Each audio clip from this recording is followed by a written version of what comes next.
It is hour number 2 on a Wednesday afternoon. Shad Hartman, always pleased to be joined by Dr. Michael Osterholm. Mike is with us on the John Schuster Caldwell Banker Hotline. A pleasure as always, sir.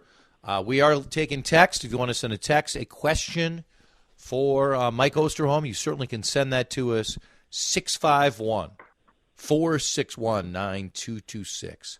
All right, sir, let's talk booster again. I know we talked about it a reasonable amount last week, but I received a number of questions on it.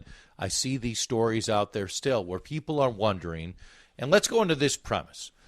Individuals who didn't have any problems, right, in the sense of they weren't too sick from their one vaccine or their two vaccines. They were boosted and didn't have any side effects. But look right now and they say, God, things are good. Things are good. The positivity rate in Minnesota is below 3%. Omicron clearly was more transmissible, but wasn't as powerful as Delta. And they lean to, why should I even get this vaccine? Why should I get this booster when I've already had my vaccine? I'm boosted. It appears, at least right now, we're at a very good point. What do you say to those folks? Well, first of all, thanks again for having me. And, I would start out by saying it's like Minnesota weather. If you don't like it, just wait a day. One of the problems we have with this virus is it continues to keep throwing 210-mile-an-hour curveballs at us. And that means that what is happening today has not at all tell us what's going to happen tomorrow or the day after or the week after or the month after. And that's been one of the challenges we've had. The public wants the information that says, tell me when this is done. This is a 9-inning game. When is it done? And I think that's the challenge we have in terms of also protecting people, is that we're, for example, trying to understand what this new BA2 variant means. We're seeing some areas where we're seeing increased transmission that appears to be associated with it, including in the Northeast.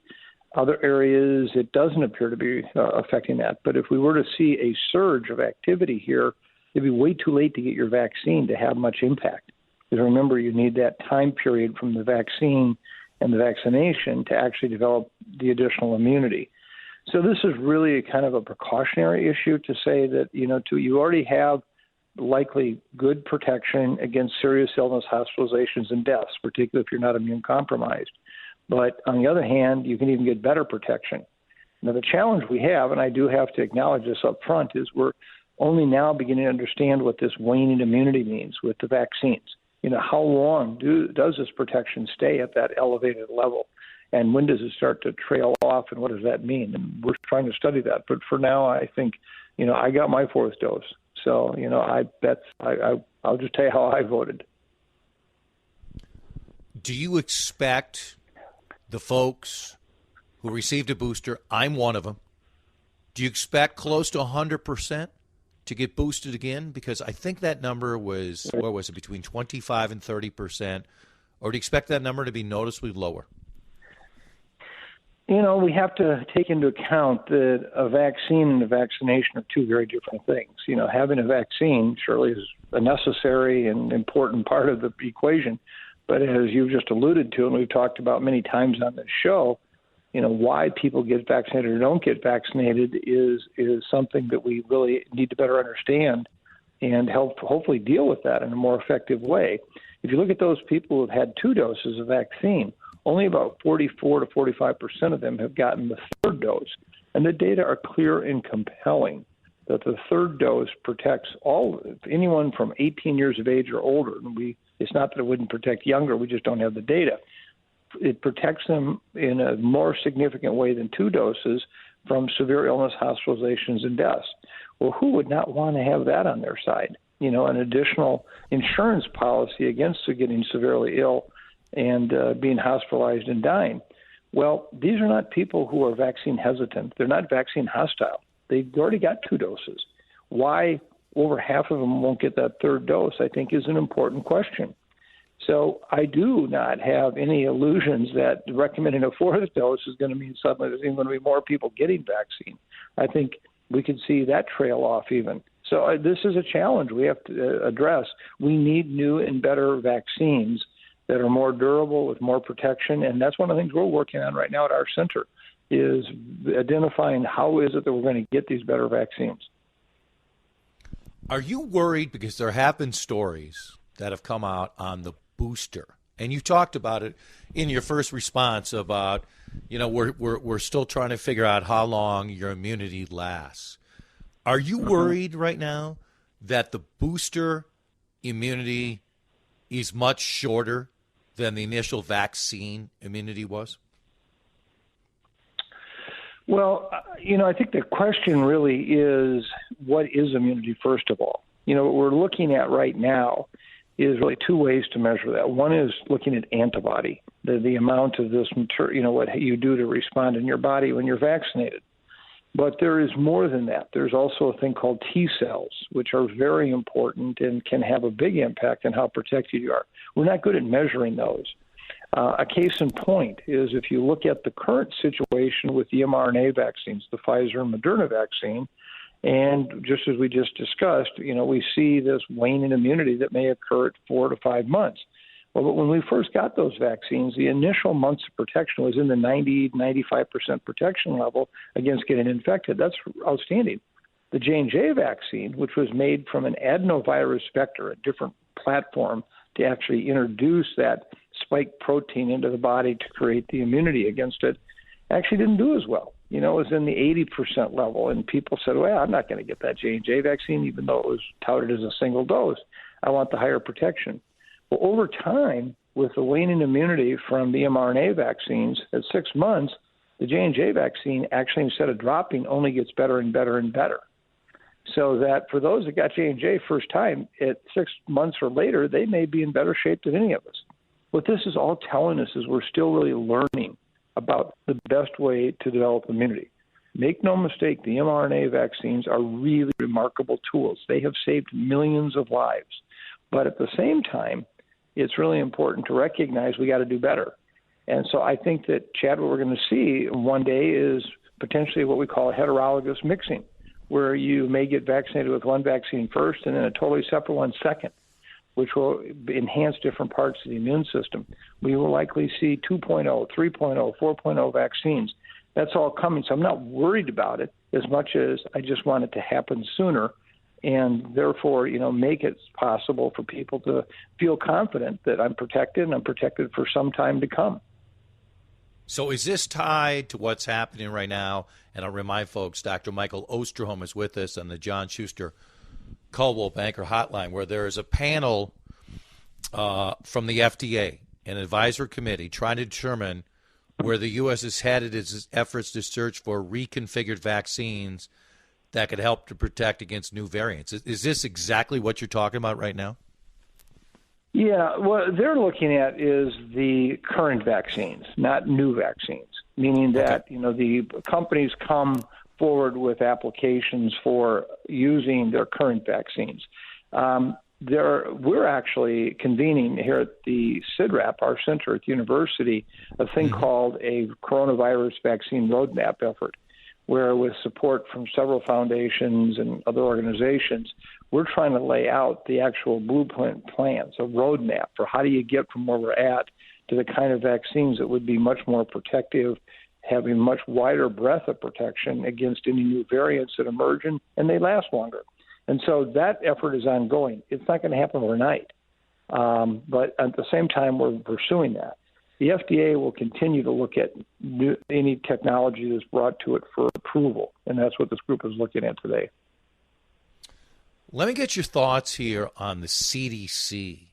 They announced on Monday a sweeping review of what they're all about: structure, systems, processes.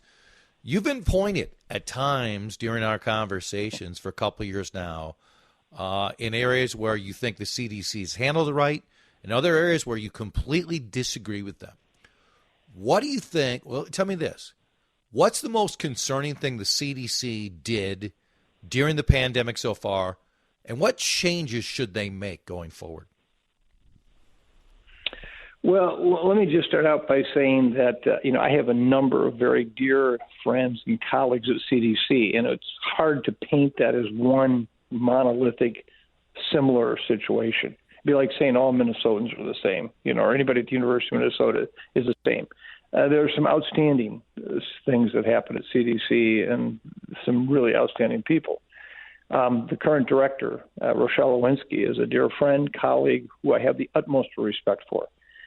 My concern has been with inside of CDC, there are some groups that I think have not performed well and have actually held us back in ways that I think were really not only unfortunate, but I think, frankly, need to be addressed in a really very public way, namely the issue of respiratory protection. Chad, you and I had this discussion more than 2 years ago that aerosols, these fine droplet kinds of things in the air that are so fine it's like a mist, it's like the perfume or the smoke from the cigarette, that was the primary way in which this virus was transmitted, just you and I breathing in a room. Exactly. And now 2 years later, everybody agrees. Even the White House put out a blog post a week and a half ago saying this is it, okay? Well, if you believe that, which you should, it's scientifically sound data, that says those face masks that people are using, these cloth face coverings, these surgical masks are not effective. And yet we led people to believe that, and I think we put people in harm's way. The N95 respirators, the KN95s, are much, much more effective in reducing me being infected, transmitting the virus to others if I'm wearing it, or vice versa. If somebody's in the room and I am breathing in their air, protecting me. That was terribly unfortunate. And then on top of it, a number of hospitals around the country actually following the CDC lead actually would make people coming into the hospital wearing an N95 take it off and put a surgical mask on. I mean, that's as close as you can get to scientific malpractice. Yeah, and so exactly. I think that was an issue where I do have very strong feelings as well as hopefully scientific-based evidence to say they were wrong. That set us back. The same thing was true if you believe respiratory droplets, these big particles were it. All this plexiglass work we did, all these shields and so forth, totally useless. We spent billions of dollars in this country creating what many people thought was a safer public spaces, and it was wasted money. I'll tell you, go sit behind one of those plexiglass shields, have somebody smoking on the other side of it, and tell me how long it takes before you smell it. That's exactly it. So there's an example where I think CDC needs a really detailed review to find out what they did and how that happened. Last thing, what's your view about what's going on in Shanghai and this complete lockdown of millions and millions of people? And what does it say about, the effectiveness of the lockdowns? And there's a lot of different levels, but the various levels of lockdowns that have been employed all across the country, including here in the States. Well, again, we and I have talked about this. I had a January 26th op-ed in the New York Times in which I said the zero COVID policy in China was not going to work. It was going to be a disaster. And they had to come to that recognition. And the reason is that if you looked at the previous variants, they weren't nearly as infectious as Omicron. They were more like a forest fire where you could actually put it out and stop it, okay? Omicron is more like the wind. You can't stop it. You can divert it. You can try to, capture it somehow in energy production, whatever, but you can't stop the wind. And so what's happened with Omicron right now in China, they're trying to stop it. And so they're taking these extreme measures with even just a few cases in a community. The problem is the case numbers are really increasing quickly because they actually don't have, the kinds of means with any kind of lockdowns even to stop transmission. On top of it, the people that are most vulnerable to serious illness and deaths are those who are older, who have not been vaccinated or under-vaccinated. Right now in China alone, if you just take those who are 80 years of age and older, who have not yet been adequately vaccinated, it's greater than the entire population of Japan. It's the 10th largest country in the world if it were a country by itself. These are people who are highly vulnerable, and they're watching the spread through this group now. It's now into their quote-unquote nursing homes, their care areas. And so this is going to get a lot worse. The challenges are shutting down all the supply chains and the manufacturing to try to deal with this. And, they can't do it. It's going to bring the country down, literally, if they do that. they've got to learn to live with COVID. That doesn't mean they have to accept all the cases. They can do things clearly, but at this point, they've got some real challenges on their hands. Great information, important information. I always appreciate the conversation, Mike. We will talk next week. Go Twins.